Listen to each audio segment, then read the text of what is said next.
(9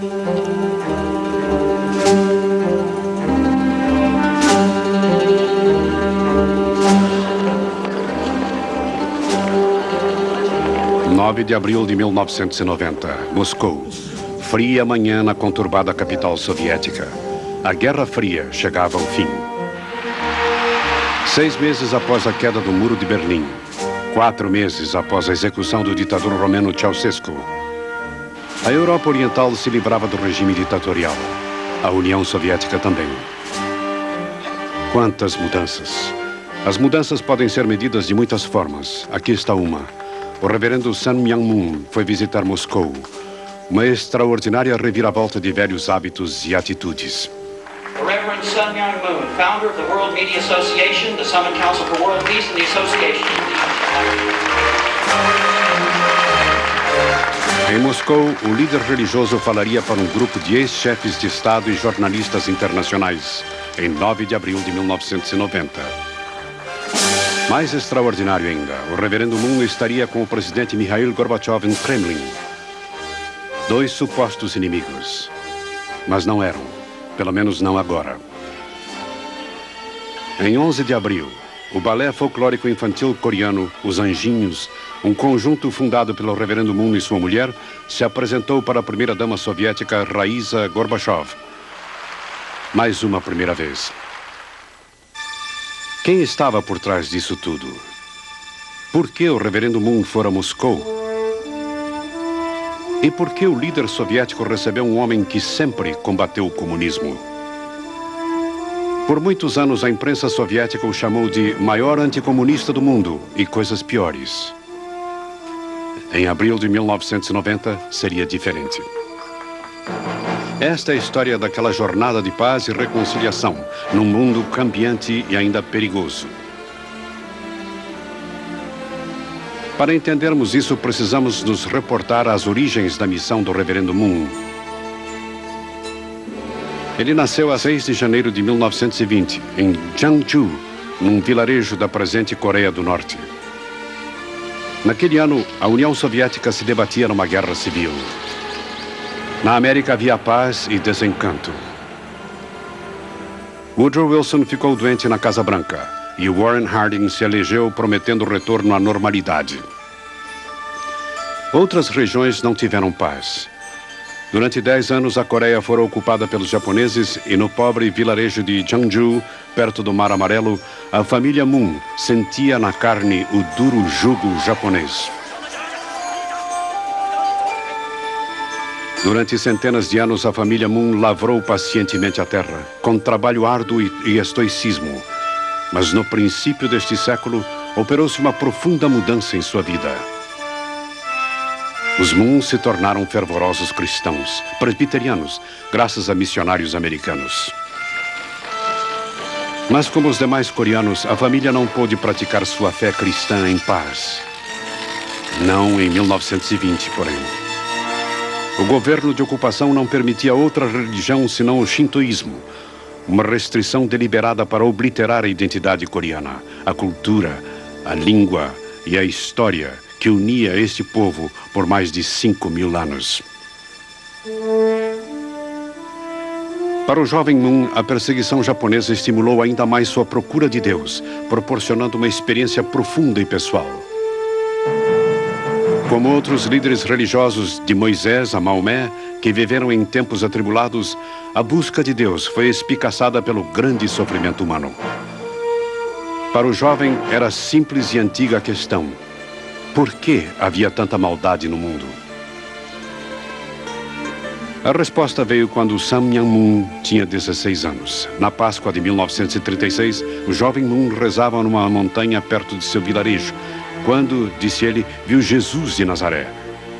Na aparição, Jesus mandou-o continuar a sua obra inacabada, começada há quase 2.000 anos. Tal comando de pacificar o mundo surpreendeu o jovem Moon. No princípio, ele se recusou, mas finalmente aceitou a tarefa. Como São Paulo, Sun Myung Moon sabia que ainda não estava preparado para sua missão. Durante 9 anos, ele leu a Bíblia e orou, pedindo orientação e revelação a Deus. Em 1945, após a derrota dos japoneses e libertação da Península Coreana, ele começou. Não era uma tarefa fácil. Sun Myung-moon sabia que devia começar em Pyongyang, capital da Coreia do Norte, já ocupada por tropas soviéticas. Mas o ateísta governo norte-coreano não permitia liberdade religiosa. Como os japoneses, os novos governantes do norte não queriam concorrência ideológica. Por isso, em agosto de 1946, o reverendo Moon foi preso pela primeira vez. E esta não seria a última tampouco. Ele foi espancado, torturado e jogado como morto no pátio da prisão. Seguidores do reverendo Moon levaram-no dali e cuidaram dele até ficar bom. Disseram que a recuperação foi um milagre.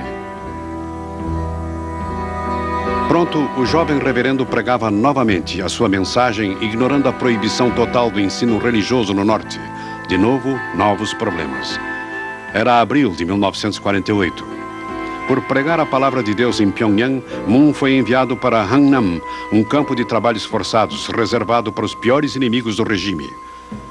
Os presos eram obrigados a trabalhar até a morte. Poucos duravam mais do que 6 meses.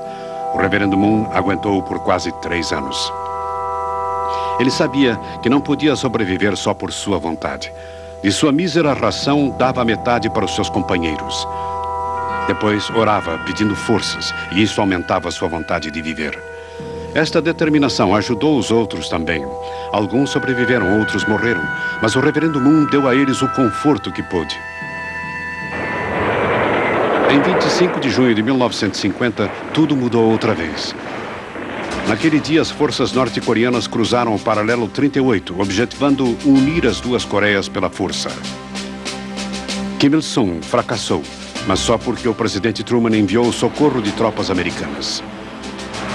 Mais de 1 milhão de pessoas perderam a vida e outros milhões se transformaram em refugiados. Para o reverendo Moon, a investida do norte contra o sul representou a libertação de Hangnam. Graças ao ousado desembarque do general MacArthur em Incheon, em setembro, o exército norte-coreano bateu em retirada. Os B-29 americanos bombardearam alvos cada vez mais para o norte. Hangnam foi um deles. Um mês após retomar Seul, as forças dos Estados Unidos entraram em Hangnam. Na hora H, porque o reverendo Moon e os demais presos iam ser executados no dia seguinte. Os norte-coreanos não queriam deixar testemunhas. Apesar de livre, o reverendo Moon não aceitou a segurança do sul e regressou a Pyongyang em busca dos membros de sua congregação. Restavam poucos. Com 2 fiéis seguidores, ele procurou a segurança do sul quando 1 milhão de chineses cruzaram o rio Yalu, empurrando as forças da ONU para a retaguarda. O reverendo Moon, no auge do inverno, carregou nas costas um discípulo ferido por quase 1000 quilômetros de terreno acidentado e estradas congeladas cheias de refugiados. Seu destino era Pusan. Pusan foi um desastre humano. Apinhada de desabrigados e tropas derrotadas de uma dezena de nações, a cidade foi novamente o último reduto da Coreia não comunista. Para o reverendo Moon, significava trabalho árduo como estibador, ganhando apenas o suficiente para sobreviver e manter o seu grupo. Ele dormia onde podia. Apesar da pobreza, o reverendo Moon continuou a pregar a sua mensagem de esperança. Poucos o ouviram. Mas os que ouviram construíram a primeira igreja de unificação numa colina perto de Pusan. Não era um templo de alabastro e ouro, e sim uma humilde cabana feita de barro e pedra e velhas caixas de ração do exército. O reverendo Moon disse aos seguidores que com Deus todas as coisas são possíveis e que nesta nova era haveria paz na terra e a humanidade viveria pelo amor de Deus. Em princípio de 1951, a promessa parecia ser apenas um sonho. 3 anos depois de começada uma paz hesitante na Coreia, o reverendo Moon fundou oficialmente a sua igreja, que levou o nome imponente e inusitado de Associação do Espírito Santo para a Unificação do Cristianismo Mundial. Logo, a nova igreja de unificação ultrapassou as fronteiras da Coreia. Primeiro para o Japão e depois para o mundo. Em 1960, o reverendo Moon casou-se com Hak Ja-han. O casamento produziu 13 filhos e 13 netos. E, junto com a família, cresceu a igreja também. Em 1971, Moon foi para os Estados Unidos, que, como a Coreia e o Japão, passou a ter um significado especial para ele. Os Estados Unidos foram os responsáveis pela defesa da Coreia do Sul de uma agressão. Por isso, manifestava gratidão, mas acreditava também que Deus esperava muito mais do povo americano. Para o reverendo Moon, ficou claro que nos anos 60 e 70 os Estados Unidos se afastaram de seus ideais originais e corriam o perigo de perdê-los. Se dependesse do homem da Coreia, isto não aconteceria. Por isso, o reverendo Moon falou nos 50 estados em sua campanha do Dia da Esperança. Repetiu também a sua mensagem para as multidões do Madison Square Garden e Yankee Stadium. Ele falou a todos, graúdos e miúdos, que quisessem ouvir. Foi à Casa Branca convidado pelo presidente Nixon, quando ele se debatia com o escândalo Watergate. O reverendo Moon falou também às duas casas do Congresso dos Estados Unidos.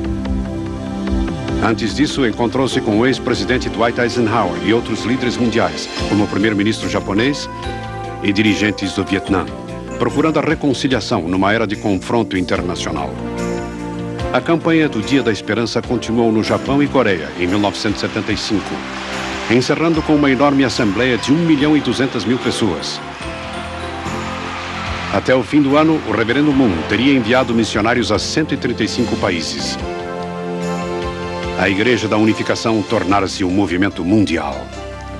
Mas a América continuou no coração de sua missão.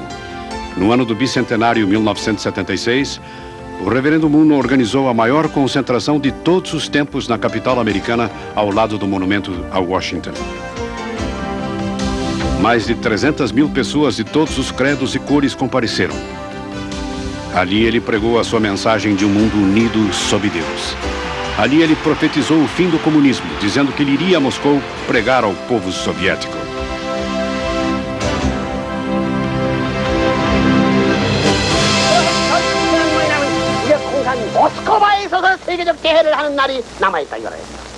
Assim, deste momento em diante, declaramos solenemente que temos um objetivo adicional, outro passo a dar. E este objetivo é Moscou.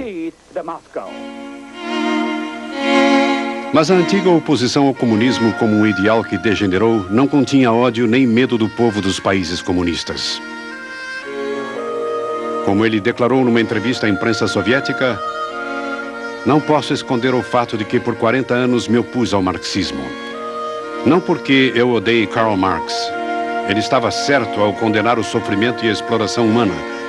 Mas, ao mesmo tempo, o marxismo nega a existência de Deus, quando a minha experiência espiritual me mostra que Deus existe e que não há coisa mais preciosa do que encontrar e conhecer o seu coração.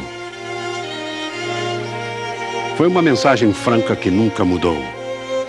O reverendo Moon pedia a reconciliação dos povos, mas não cedia os seus princípios. Nada de bom pode acontecer até que uma revolução espiritual ocorra em cada coração humano. A discriminação, a guerra, a pobreza, a destruição do ambiente mundial são problemas causados pela maldade humana. E só Deus, com seu amor, pode curar esta doença. Mas a mensagem precisa de um veículo. No caso do reverendo Moon, havia muitos modos de contar a história. Em 1976, ele criou a empresa Comunicações das Notícias do Mundo e 2 jornais diários, o New York City Tribune e Notícias del Mundo, em espanhol. Em 1982, The Washington Times foi fundado e logo se tornou um sério competidor do jornal The Washington Post. Seu editor é Arnaud de Bourgrave. Temos dado vários furos desde que estou aqui, temas que não se encontram em outros veículos importantes, de tal forma que eles tiveram que usar e dar crédito a nossas matérias. Quando estive na Europa, tive o prazer de ver o Washington Times citado a toda hora na Voz da América e na BBC para cadeias mundiais que alcançam centenas de milhões de pessoas. Outros jornais foram estabelecidos em outros países. No Uruguai, Últimas Notícias. No Egito, Middle East Times. No Japão, o Sekai Nippo. E na Coreia, Segye Times. O reverendo Moon criou revistas como Insight e O Mundo e Eu, maciço catálogo de 700 páginas contendo as melhores informações culturais do mundo. A imprensa escrita foi completada com a mídia eletrônica, como o Centro de Televisão de Washington e One World Productions, no Japão.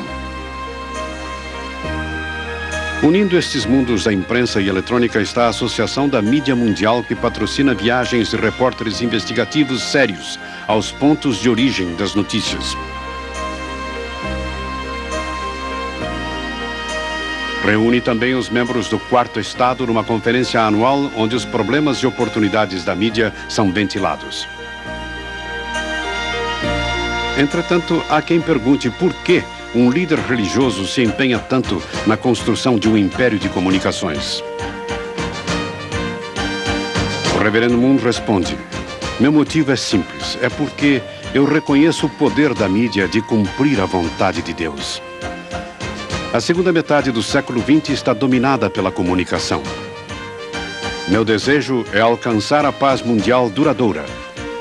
Uma paz baseada num sistema de valores verdadeiros. A consecução deste objetivo será mais provável pelo trabalho da mídia do que pelo poder militar. A comunicação é uma chave e as ideias são uma outra. A fim de fomentar pensamentos sérios numa era de transição e convulsão, o Reverendo Moon fundou numerosas organizações, como a Associação para a Unidade da América Latina e o Conselho de Cúpula para a Paz Mundial. Estas organizações reúnem ex-chefes de Estado e outros líderes para promover a paz e o bem-estar de toda a humanidade. Uma manifestação do pensamento humano é a tecnologia. O Reverendo Moon tem sido um campeão na disseminação da tecnologia para as nações subdesenvolvidas. E tem feito muito mais do que simplesmente falar. Para o Reverendo Moon, os lucros comerciais sempre serviram um propósito moral. E sem ele, sua verdadeira missão não poderia ser realizada.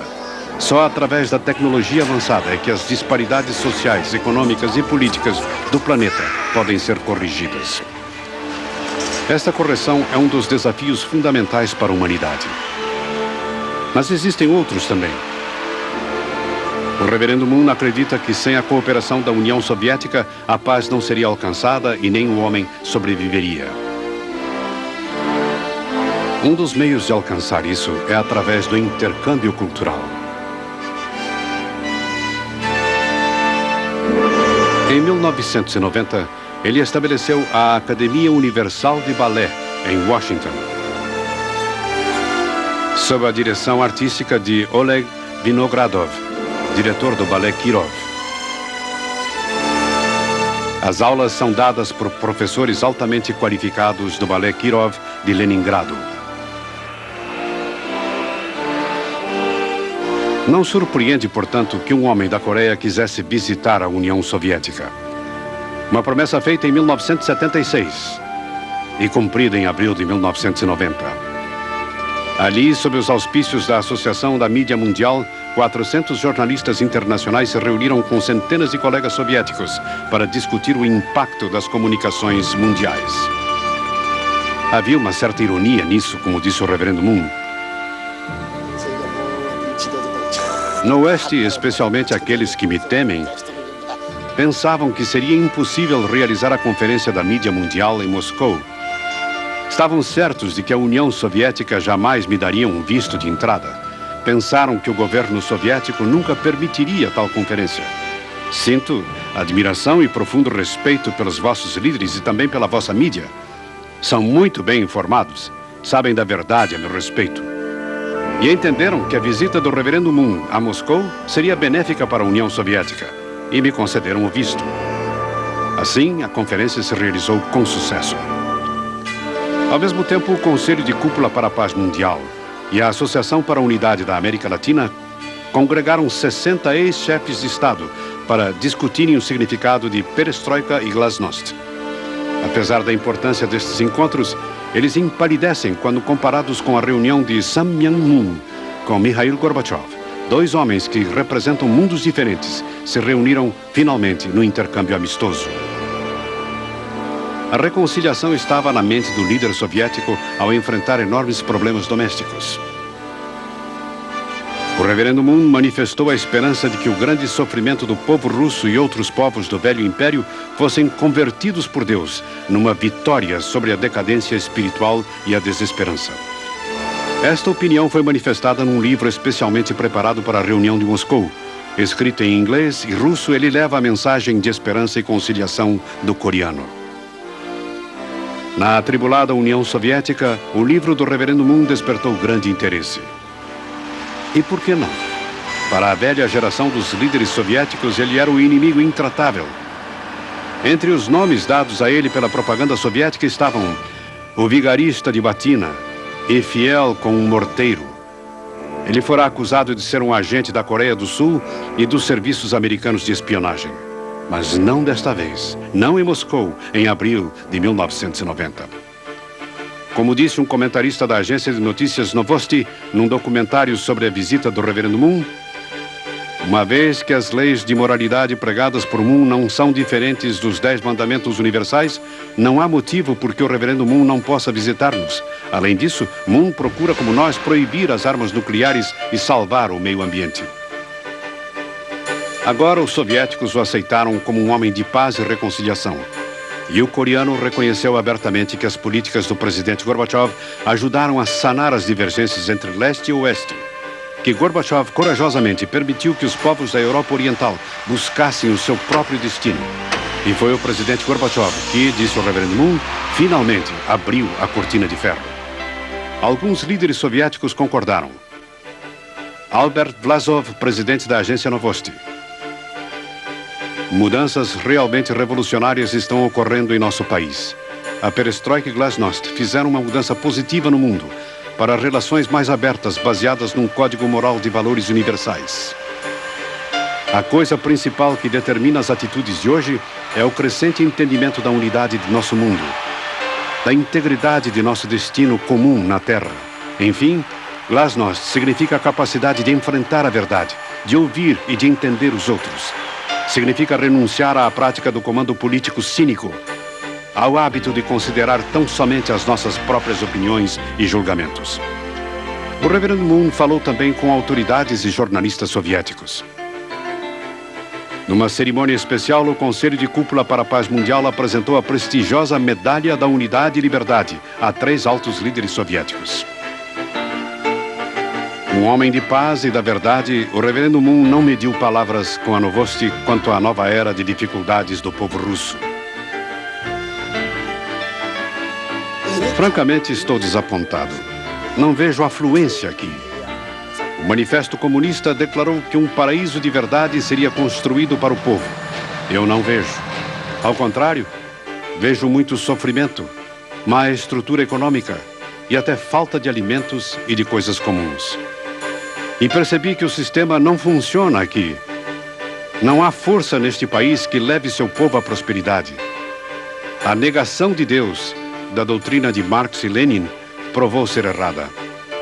Todos esses retratos na parede precisam desaparecer. Precisais encontrar a verdadeira Glasnost e Perestroika, refazer a vossa sociedade e estabelecer a liberdade e prosperidade para o vosso povo. E o reverendo Moon se preocupou quanto ao futuro do país. Procurais mudar abruptamente o vosso sistema político. Não pode ser feito da noite para o dia. Imaginai um prédio do qual se tira o porão. O prédio cai. Vós precisais de apoio e compreensão do mundo livre, de cooperação. É necessário que o socialismo e o sistema de mercado livre façam as pazes.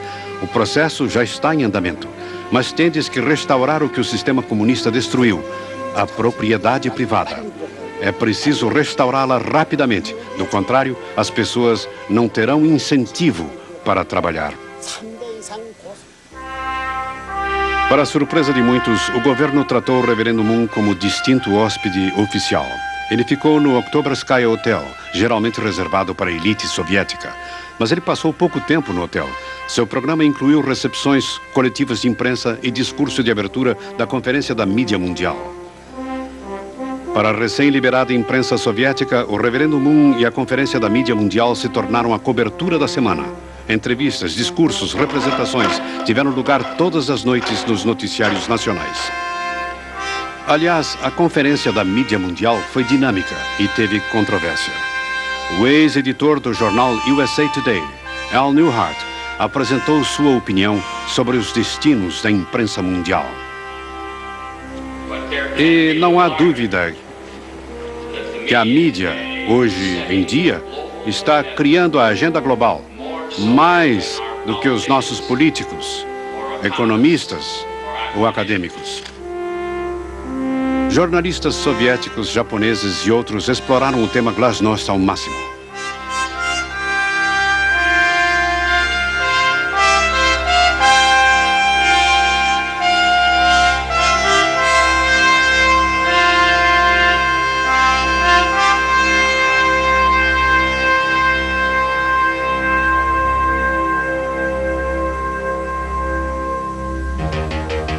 Foi tudo novidade para uma sociedade que não faz muito tempo tinha só o ponto de vista oficial publicado na mídia controlada.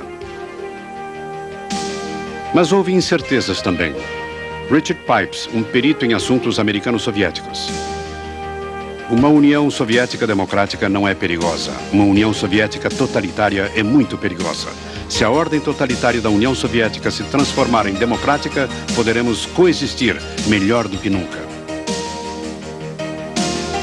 Ao mesmo tempo, as deliberações do Conselho de Cúpula foram cumpridas num tom mais diplomático. E houve uma surpresa. Líderes passados e presentes avistaram-se também com o presidente Gorbachev, graças ao reverendo Moon. Entre eles, Joseph Lantz, ex-secretário-geral da OTAN, Salvador Laurel, presidente das Filipinas, e Jani Sail Singh, ex-presidente da Índia. Após esta reunião, o reverendo Moon e sua mulher se avistaram privadamente com o presidente Gorbachev em seu gabinete no Kremlin. E que pensaram os soviéticos de tudo isso? Um repórter russo assim se expressou. Não há dúvida de que foi uma excelente ideia esta de realizar esta conferência em Moscou. A história foi feita hoje em Moscou.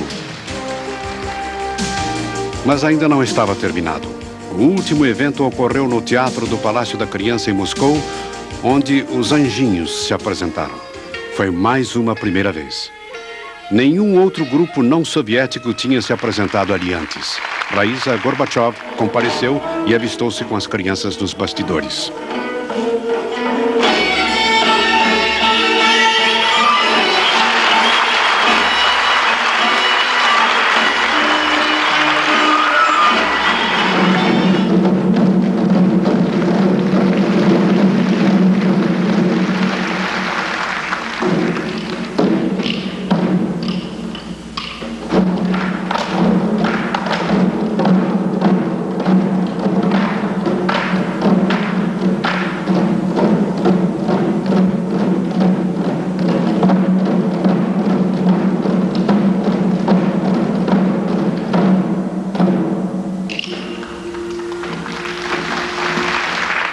E, finalmente, o reverendo Moon ofereceu seus comentários aos participantes da conferência, compartilhando com eles sua perspectiva sobre a conversa que teve com o presidente Gorbachev. Gorbachev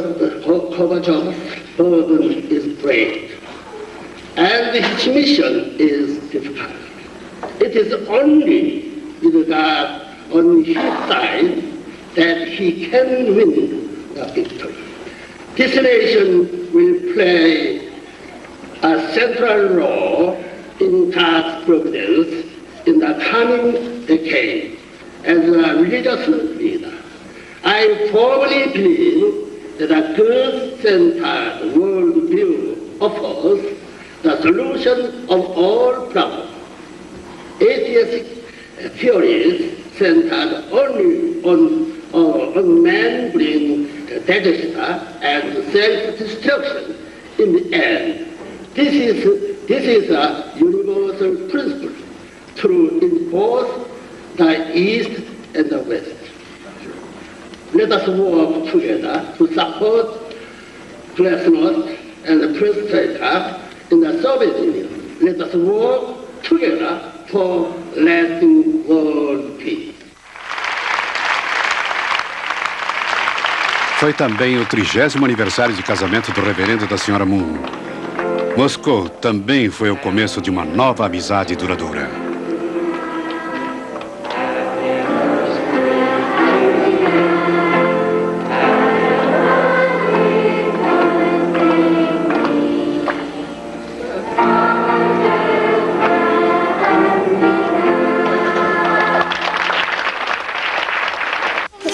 And thank you for the Moscow night, particularly, and for the delivery.